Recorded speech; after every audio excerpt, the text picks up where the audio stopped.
There are various customs, some famous and some not so famous.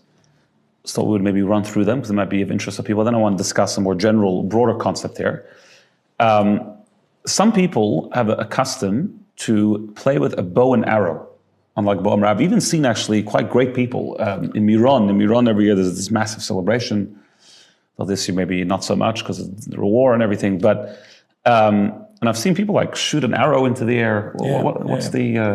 I think the true reason. I mean, the one thing is that the bow and arrow is a symbol of what took place in that time. When Rabbi Akiva had all these students, Rabbi Akiva lived in a time, and Rabbi Shimon Bar Yochai lived in a time that was a terrible time for Jewish people. It was Roman rule, Roman oppression, and at that time they had made a decree to prohibit Jewish learning. There could be no BINA at that time. In other words, yeah. Yeah.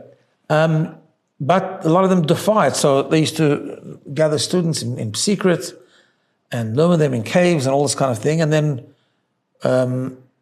people would stand guard. So like kids or students would stand guard outside the caves. And what they would do is if they thought something was happening, they just made as if they're just in the forest playing bow and arrow.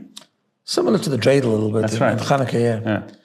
There's also a symbolism I once read about the bow and arrow is the way you shoot an arrow is you have to pull, what's at the bow? You have to pull the bow towards you and then it shoots, right? Right. And symbolic also, if you want to inspire other people, you want to have an impact on other people, you also have to become strong yourself. So right. That's kind of an idea.